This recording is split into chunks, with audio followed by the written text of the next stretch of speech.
Good morning and welcome back to another video, and today we are going to be going over Transmog and what it means for 9.0. Now just stick around and enjoy the video. Okay, so today we're going to obviously be going over Transmog and what's actually going to be going about.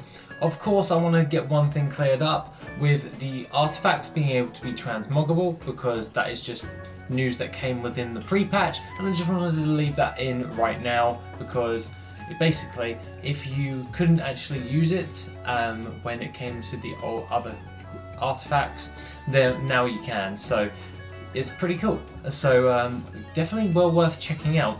But aside from that, let's get into what we're actually going to be talking about today. And we're going to be covering over a few different types of expansions and what it actually means for Transmog in general. Now, for obvious reasons, I'm leaving vanilla Transmog off of the table because they've always been a stable seller.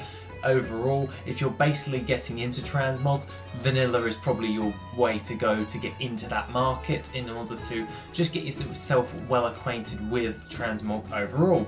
But aside from that, what we're going to be going over today is which different types of expansions are probably going to be performing well, and also which ones are not going to be performing as well also. So without further ado, let's get into number one, which is Wattlk. Back in Wrath, basically what actually is going about with Shadowlands, we're seeing a much more higher end scourgy vibe, and that means that if we go with like the trend of the expansions, this BFA expansion was usually mainly Sailor based and Zandalari based, and we actually saw a rise in sales when it came to all of those different types of farms, i.e. the Zandalari troll farm would net you a stupid amount of Mog value. So as well as that, we could take that principle from this expansion and say a lot of people are probably going to be getting a lot more Scourge-esque gear to make themselves look cool to match their covenants. That means Wrath stuff. And what better yet than doing like things like the Pit of Sauron, also farming up a load of other different types of dungeons. My go-tos for open world farming is doing the treasure chests. If you wanted to go with dungeons, it's the Pit of Sauron because you can kill the trash on heroic difficulty and you have a chance to get in a battered hill, which is always very handy. And also my other go-to is actually the Oculus, and this is because it's just so easy to run. Now a lot of people actually say Drak-Tharon Keep and Gundrak. Now Gundrak is brilliant, Drak-Tharon Keep kind of is okay, it depends on your server so to speak. But don't you fret overall, because I will be actually getting more data when it comes towards the WorthIt, when it comes to in relation to Transmog farming, so don't you worry too there. But overall, I reckon that there's going to be an influx of people buying a lot of Scourge-esque gear, and this is because it's mainly very Scourgy, this expansion. So with like undead and death and all that stuff. So it would very much suit the bill, and it would follow the trend from like the last few X packs. So if we're going to take that from prime example, this is probably a safe bet to start farming up when it comes to relation to your Transmog. Now, aside from that, another one that is always going to do quite well is WoD stuff, and WoD seems to be doing insanely well at the moment. Of the open world farms are actually getting discovered. Student, thank you very much for finding all of these because they are super good. But aside from all of that, we are seeing a strong value in the WoD stuff, and it actually does sell. Now, I know some people on some videos, because I have been watching and reading different videos and all that stuff when I was trying to do research for this video. Basically, I see a lot of people saying like fake value. WoD is fake value. Well, not really. It is actually genuinely selling. It's just not selling as fast as you would like, and therefore you deem it as fake value. Transmog takes forever and a day to sell. You need tons of it. So overall, what I would actually recommend is Iron Docks straight up the bat. Iron Docks is pretty alright. You can always go to the Saber Stalkers. They are a very good one because you can also get the Black Fang Claws, which you can trade in for a battle pet as well. And also you can farm up the Orcs near the Throne of Kil'jaeden basically. or where Doomlord Kazakh is, all those orcs up on that ridge, they drop a load of greens as well. Now, I do find that this is going to be very handy, but you have to actually bear in mind that a lot of people are actually currently going to be leveling through WoD when it comes to since pre-patch, and that means that a lot of people are going to be getting a hold of a lot of those different types of S greens. Now, for instance, if you were going to actually try and farm this up, I would highly recommend doing dungeon farming as opposed to open world farming. That is to mitigate the amount of people that will actually be farming in the open world, because they will be leveling through there. And to be more precise, I'm actually leveling my Dark Iron Dwarf through WoD at the moment, so yeah, I actually tend to get a lot of greens and it's kind of helpful. But along with that, it does seem that if more and more people jump into WoD, we're going to see the price fluctuate a little bit more down, so I would say keep up to date and watch that space moving forward. Now, coming in at number 3 is MOP stuff. Now, MOP seems to be doing quite well at the moment.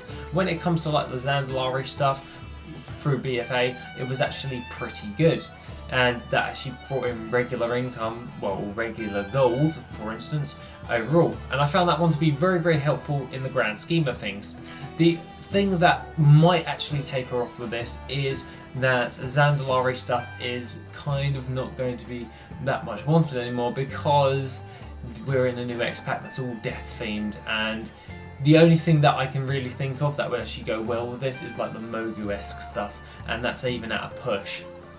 But what you really want to do is probably lay off of most of the MOP stuff, unless you're going for like the Calaxy stuff. Those transmogs always sell pretty well, but the value for it's pretty mid-range when it comes to in relation to different types of transmog farming. So that is something you could do, but I would recommend to focus on the last two that I actually just mentioned, as this one is be careful if you've got a lot of Zandalari Mog, because we're probably not going to see as many frequent sales as we once did within BFA. Now, aside from that, coming in at number 4, we have the TBC farming. TBC stuff has actually started being on the rise at the moment. The best farms for this is definitely Manatombs and Botanica, along with the Sunwell. If you're going for recipes and high-end transmog, Sunwell it is. If you're going for just high-end or mid-range transmog, it's definitely Manatombs. And if you're just trying to pad out your auction house to get into the market, is Botanica. Those are my 3 picks, of which you should probably try and do. And I'd probably do about 3 hours of each dungeon for that, or / raid, because Sunwell's a raid. The best thing that you might want to bear in mind is BC was a very good expansion for like leveling, and a lot of people do remember it quite fondly, and that means that we could see a little bit of an influx when it comes to more roleplay-esque people, or people just want to have a bit more nostalgia actually farming up that area while they're leveling, and that means that we're going to get a lot more greens coming in. So watch that space on your actual farming. So that's why I've actually picked dungeons, not open world ones, and also raids, because you can do open world ones such as like doing treasure chest farming or the Apexels farm. The Apexels farm is a brilliant one, but it's very time consuming. What you should probably watch out for is seeing if there's any fluctuations in the market in relation to different types of BC stuff. I will definitely be keeping an eye on this, and this is mainly due to the fact that it was a very good expansion for like leveling and just enjoying yourself when it came to the game. So that is something that I will bear in mind right there. Now, coming in last on our list is Legion-esque content. We're actually seeing a bit of a rise in this. Now, Legion stuff has actually been on the rise as of recent, and to be honest, that is brilliant, because that opens us up to a load more new farms that we can actually farm for transmog, as it was very difficult to actually farm up the dungeons and raids and all that stuff, not for like the hardcore farmer or someone who's actually really geared. I mean, talking about like the average farmer, like someone whose gear isn't that good, or they just aren't aware of those different types of farms. And we're probably going to see an influx in people actually farming up Legion-esque transmog content, and that means we're going to be finding new farms that are going to be coming into fruition. I'm actually already testing right now to see which ones will actually come about. And also with that raw gold nerf to the Suramar farm for raw gold, we're going to definitely see not that many people actually selling or farming in that area, so to speak, because obviously herbs and ore still will sell. It's just a case of transmog value and all that stuff we're focusing on with this video. And that means that with the transmog for Legion in the rise at the moment, like definitely on my server for instance, it's actually really profitable to actually start farming this up. So I've actually been trying to tinker around with some of the dungeons, and I've actually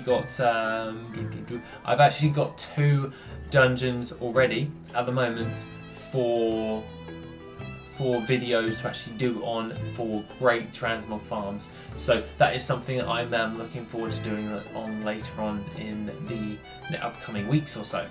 Now, aside from all of that, Legion is definitely something to watch. I would highly double down on Wattalk or Wrath stuff. When it comes to WoD, watch that space so much. With mop stuff, ease up a little bit, and when it comes to TBC, farm it, but farm it smart. So when I mean like farm it smart, I mean like just farm the dungeons and raids, don't do open world stuff, because those items will probably be picked up very easily when people are farming and leveling in that area. Other than that, guys, have an awesome rest of the day, and I shall see you in the next video, which will be tomorrow. If you want to support the channel and help make the channel even better, then why not check out the Patreon? Members get additional info, gold making resources, and Patreon specific content. The link is located in the description down below. Thank you and have an awesome day.